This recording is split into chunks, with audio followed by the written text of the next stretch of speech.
Yafikanso tu nthawi chatima kupasirani programu yanu ino ya From the Terraces kuchokera kuno ku Times Television yomwe timatiso TTV.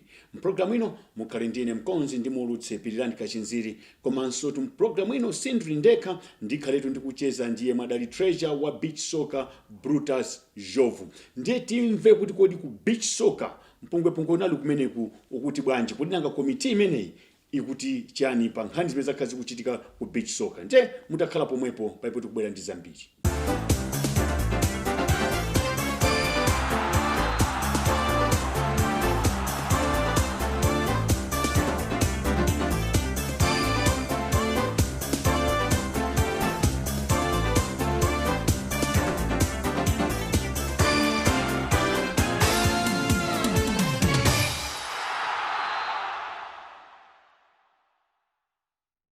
Monga ndanena kaletu kuti mprogramu ino ya From the Terraces ndikhale ndikucheza ndi Brutus Jovu amene ndi treasure wa bungwe lija la beach soccer Malawi. Ndiye pano tufuna Mr. Jovu atatifotokozera kuti kodi nkhani zawo zimene zinali ku koti ndi bungwe limene la Football Association of Malawi zikuti bwanji pano. Ndakulandirani Mr. Brutus Jovu mprogramu ino ya From the Terraces.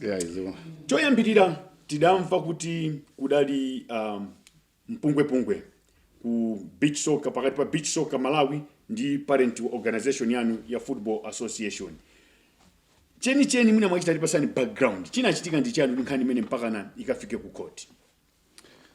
Zomwe kwambiri Mr. Iziri ponditana kuti tilongosole kuti anthu adziwe zimene zachitika pakati pa ife ndi motherboard yathu Football Association of Malawi pa nkhani ya beach soccer.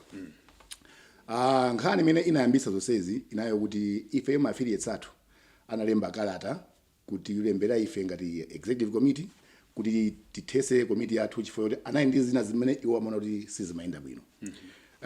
Mwachimodzi mwa icho anena kuti sipapangisa ma AGM and china cha iwo ankapanga demand financial audited report. Ndiye ife tinayankha bwino kuti ma AGM timapangitsa.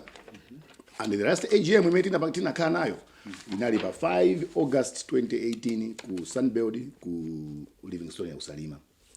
Then za financial report tinayankhaso kuti ma financial reports tipatikapanga ma AGM timapereka. Ma audit reports ife sipamangidwa audit through Football Association of Malawi. So titayankha anthu aja anazalembaso kale yachiwiri kuna kuti AGM inachitikadi koma sitinapeke 21 days notice.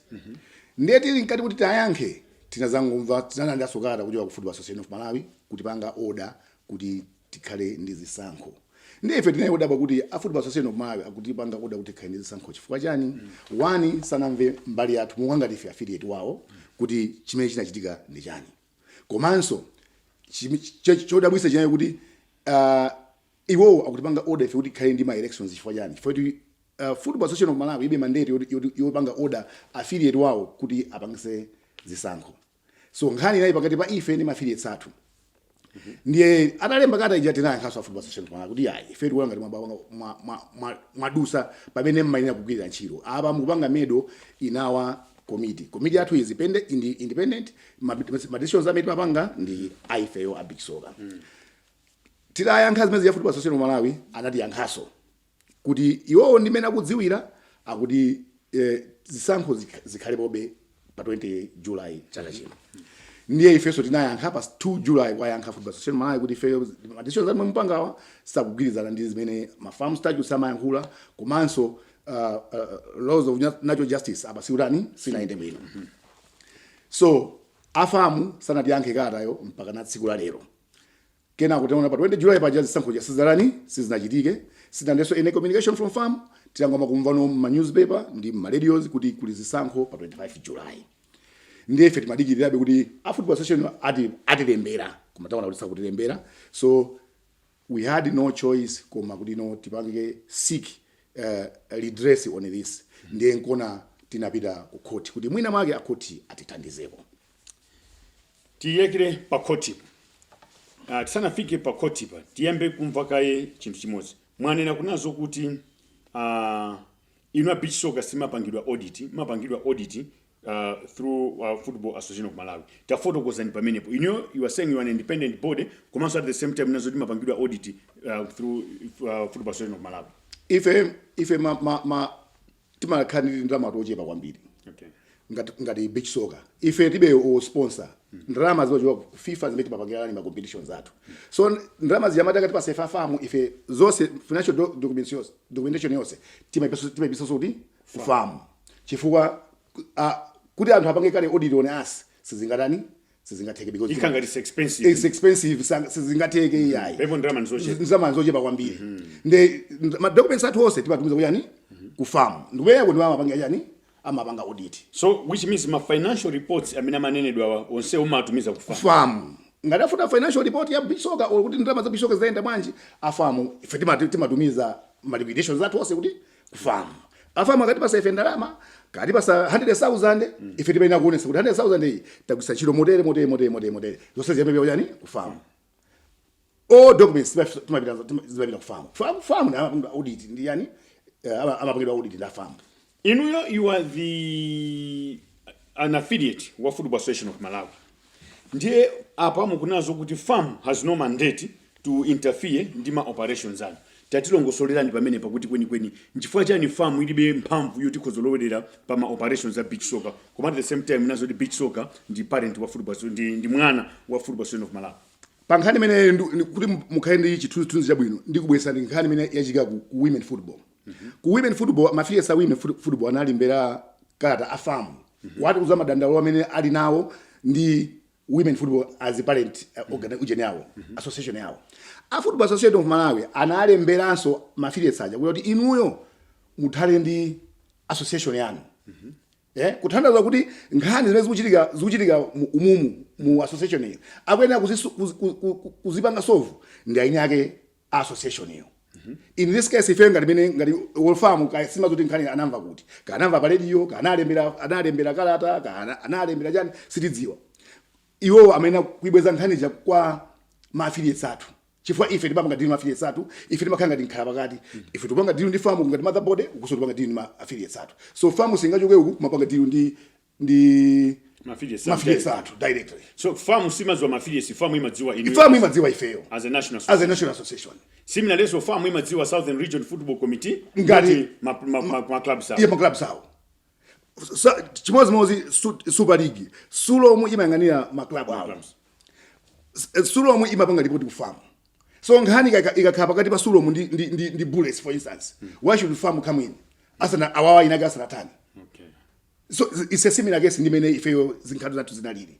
Ndefeti madaba kuti afamu mphamvu anaitenga kuti yomwe akambira ndi ma-affiliates athu. Even iwo kuti apange identify ma-affiliates athu. If we need to tell them now kuti ma-affiliates athu ndi awa ndi awa. Ali ndi proof yanji kuti amene woni ma-affiliates athu. Mwakambapo nkhani yonena zokuti imene navuta kwambiri ndonzo kuti simunapangise AGM. Inu mukuti mudapangisa AGM kumangochi pa 5 August 2018. Tafotokozani poni AGM imene zidayenda bwanji chifukwa kuti ena zinazoti kudalibe AGM imene. Pa 5 August olafamu alinawo umbuli umene maminisa amene tinatumizira. Pa 5 August 2018 tinapangisa AGM ku Salima Salima Livingstone Beach. Ndume tinapangisa AGM yathu. Awawa ena mwa affiliates athu amene alowa pano pawa. Amene afamu akapanga identify ngati affiliates athu. Ena mwa iwo anayo kuti anaibe status yoti ya affiliate kuti angalowe ku AGM wathu. Ndipo ambiri ake samadziwa kuti kunachitika AGM. Ngati mene ndakuzani kwambira paja atatembera kalata ankati siti mapangisa ma AGM. Titayankha kwa kuti tinapangisa AGM pa 5 August 2018 and it's minuted. Maminisa ake tinawo ndi awa. Ndi pamene no anasintha chuni anthu achazindiwa kuti maminisa AGM yatatidi inachitika. Nkola namba masintha kuti yayi sunapereke 21 days notice. Poyambirira ankati sinapangisa AGM. So you can see kuti anthu wanaibe information yotani yokwanira. Komano 21 days notice munapereka simunapereke. Tidapereka. In fact nkuti ndikulongosola bwino ifeyo ngati beach soccer timayendesa timaendesa matournament awiri pakhala presidential cup ndi what we call FIFA Farm Cup chifukwa imeneyo amatipanga sponsor ndi a FIFA through Football Association of Malawi. Ndiyeno chimene chimachitika nchonena kuti matimu aja akamenya presidential cup matimu amene awina m'macenters aja ndamene timatenga kuzamenya ngati national tournament imene inalino FIFA Farm Cup. So tikapanga organize FIFA Farm Cup icha on the sidelines ya Farm Cup icha ndimene timapangira hold AGM yathu year in year out chifukwa chokuti ndena nakale kuti ndamasuzi zimakhazo chepa kwambiri. So to cut on the cost timayipanga hold the same day kuli FIFA Farm Cup awazisewera mpira uku ife kapangisa AGM. Yeah, so AGM inachitika pa 5 August 2018 kusalima. Itachitika pa 5 August 2018 kusalima. Farm munaipatsa ma documentations also as a proof kunazo kuti munapanga AGM. Even panopa ajiesa panopa waja anapanga demand those minutes tinatumizira. So even chaka chinocho mene zimamba nkhani mu June tinatumizira maminutes amene ali nawo kuti izi zinatani tinapanga and zimene tinagwizana kumeneko ndiziti ndizi. Ndiye sopano kuyankhulana kwanu beach soccer memo ilili mukuona kuti nkhani ili pati mudapita ku court tamba kunazo kuti ku court kujako khangati kuti nkhani yakomera farm akuza nzoti mupite mukakambiraninso koma pamene akunazo kuti mupite mukakambiraninso zikhangati farm inachitisa my elections and pali committee inu mwachitenga bwanji menecho sopano. Kwa ife ndadakaya kuti tinapita ku court kuti tikapeze chilungamo. So ife papa tupanga respect court decision.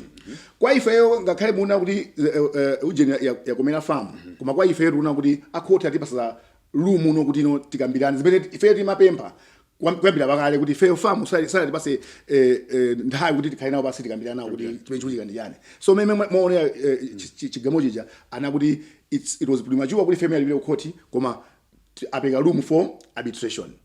So kwa ife ndilo ya watu tikhana ipasi koma kale panga chigezo na kuti ufollow zimene ana court tipanga tiyambapo arbitration process yo tione kuti zizitengera pati koma ngati sizienda ifeyo betufuna be chilungamo chitanibe chichitike ku court kuti takutaniso kubwereraso titayimira kaipo mwepa timwere madzi Mr. Brutus Njovu mukuonera tu from the terraces kuchokera kuno ku Times Television TTV. Programu ino muli ndine mkonzi ndi mulutsi Pirirani Kachinziri komanso tisindrindeka ndikuteza ndi Brutus Njovu amene itu nditu ndi treasure wa bungwe lija la beach soccer kumene kunditu mpungwepungwe. Ndiye mutakhala pomwepo pamenepo tikubwera ndi zina mchigawo chachiwirichi.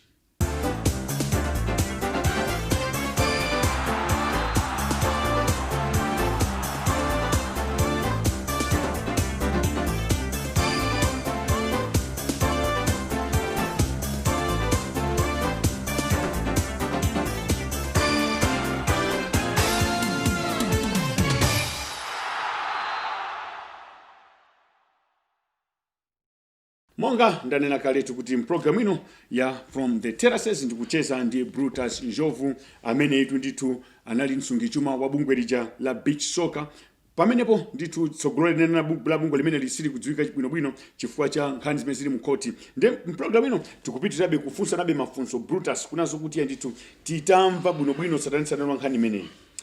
Akupatsani room mwina macha mutaipanga interpret bwinobwino judgment imeneyi mukuti judgment imeneyi sinanene kunazo kuti beach soccer yakale ibwerere pampando kapena yatsopano ichoke pampando yati bwanji kweni ruling imeneyi mutaitambasula bwinobwino kuti ruling imeneyi ikuti bwanji ya high court. Chabwino ifeyo ndimene watiuzira lawyer wathu judgment imene yapita ku high court yapereka room jaji anaona kuti my efforts sanachitidwe ambiri kuti ife odandaula ndi Football Association of Malawi kuti tikhale pansi tikambirane. So iwowo ananena kuti kesi ite asana yambe kuyankhulapo china chilichonse kuti bwino ibwerere kaye mwina tikaise kukambirana tikamvana kuti nkhani kuti pamene pana khota njira ndi bati.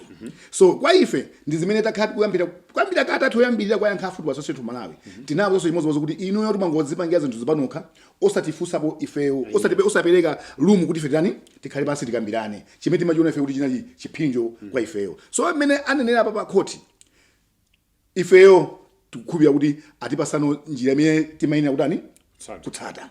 Koma ngati sizitheka ifebe tibeyabe kuti konkuja kuti tikapezeno chilungamo chake chankhani kuti ndiye kuti famu ngati sipanga respect ruling imene kunazo kuti mukhale pansi mukambirane inu muli ndi ma grounds also kuti mukhozobweranso ku court kuti anthu aja akana kukambirana then mutithandizenso apo ndi zimene zizachitike.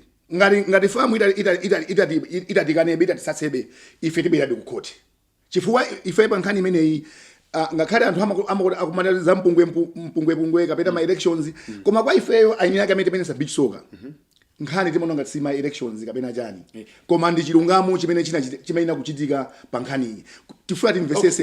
Unafuna ndibwere pamene ndi chifukwa chani mukuona kunazo kuti famu yukhangati kunazo kuti yapanga zonsezi kudumphani na an executive kupita straight kuma affiliates anu ndi chifukwa chani cheniche zachitika gwero lazo sezi ndi chani chifukwa pakhangati pali gwero limene machi anthu kunjako sakulidziwa gwero lenene ndi chani pamene ifeyonso ndife odabwa kwambiri kuti famu inapanga zimene zichazi koma ife tikukhulupirira kuti famu sinapange zinthu muchoonadi. Famu ili ndi ma intentions zawo amene afuna kukwaniritsa chifukwa nkhani ya inakhala kuti ndi nkhani ndiyoona kuti izi ziti sizinachitike choncho. Ifeyo ndamene timapanga report ku famu ifeyo ndamene timapita kukavota ku AGM ife ndamene timapanga represent beach soccer ku kandi ku AGM kapena ku AGM so famu inakhala kuti ini nkhani kuti yamvadi kuti beach soccer yachakuti sinangofikira kupanga act osatirana ifeyo because even ndinakaona kuti timandira ndalama kuja kufamu ife ndalama zomwe zija timazaniso tikazipanga tikagwiza ntchito timazigwisa kufamu so it's a similar case una kuti mwina amva kuti atipasa 3 million sitinagwisa ntchito bwino sangangofika kuti Bruce sunagwisa ntchito bwino janja akuyenda kundimva ineyo ondipereke report kuti 3 million je mnapereka chatu ndagwisa ntchito mote so ngati they are not satisfied then atengeno course of action. Koma baba ife tidabawombi kuti famu inangofikira nkhani za maluwa nkhani zongomva basa anthu khala pansi ndikukambirana ndikupanga kupanga chiganizo. Kodi ndekuti mufuna kunenetsa Mr. Jove kunazo kuti palibe ndi tsiku limodzi lomwe mudakhala pansi ndi famu kukambirana pa nkhani imene ndikuza kuyambira nkhani imene iyi ndanena twali tinalemba kata pa 2 July sinankhidwe mpaka lero yakhala pa 6 August. We are running to the middle, close to the middle of August now. Sinankhidwe chilichonse. Tinalemba email I think pa 3 June. Kwalembera Football Association of Malawi kuna kuti kunoko tifuna executive meeting. Ndiye bafuna guidance on this komanso nafuna ma resources. Sana yankhe mpaka pano.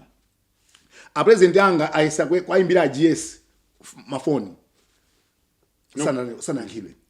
So ife mpaka pano pati madaba kuti chinachitika ndi chani. Mudati mubwerere ndikukhala pa mpando pamene pati iniyo mukuona kunazo kuti ubale wanu ndi famu ukhozokhala pa mtundu wanji uzakhala bwino it's not personal zimene zikuchitika pano siza personal iwo mwina andi personal problems ni ifeyo but ifeyo ngati a beach soccer we don't have any problem ndi Football Association of Malawi. Kodi tikati famu tikuinena pati is it farm executive kapena farm secretariat mavuto amene akubwera pati apapatu nkhani kati amene atilembera ife kuyambirira ana kuti ndi farm executive idakhala pansi ndimene inaona kuti kuli mpungwe ku beach soccer nde inagaza kuti tipange order kuti tirani tipange zisankho so akusengerere ife ngati upanga zinazo fizitu koma ife kati amene tinayo ndi kuti anatembera nda executive kuti tipange zisankho so ameneyo ndamene angathe kutuza ife bwino kuti chinachitika ndi chani anabwera patiso imeneyo bwanji chifukwa chani. Beach soccer iniyo batime makapa beach soccer mukuona kuti ndinoyenera kuti mpitiribe kukhala beach soccer. Do you think kuti beach soccer mwaitenga pena pacha ndikuifikisa pena pacha for the years mine makama beach soccer kwambiri ndizimeze mungaloze kuti zimeze mwaipangira beach soccer inenda bwa pampando 2014 mene ngabwera ku beach soccer beach soccer nabe zabe imango menyabe za social. Komanso even organization structures sizimadziwika kuti uyu amagwira chilanji uyu amapanga chani koma titabwera tinayipanga streamline bwino beach soccer kuti ma center akhale paokha awaso akhale paokha aziziwa chimene chikuchitika. Nkhani omwe ya farm cup pamene timanena pano ichi tima amata akati pasandrama zimatengera ndi imakha 10,000 US dollars. So zimatengera ndi rate imene ili kanika 750,000 kaika ndi imene rate imene ili. Titaona timamenya ndalama ija timagwisa ntchito mwina tsiku limodzi. Kuita na matimu kuja kukalonga mangochi kasalima nkhotakota chintheche kuti azamenye kujeni game. Kupeza kuti ndalama zambiri titaona zimapita kwambiri kuma service providers. We recommended kuti mwina tisinthe machitidwe azinthu zimene zizi. Panopa tikumenya league imene amamenya of course it was a trial this first year. Amenyepo tione kuti maplayer athu angamakha azimenya beach soccer throughout. Kwa poyambirira chifukwa chosowa ma tournaments amangomenya mwina tsiku limodzi. Presidential cup amangomenya mwina masiku atatu. Kwa panopa ndithu is growth ya yani ya beach soccer.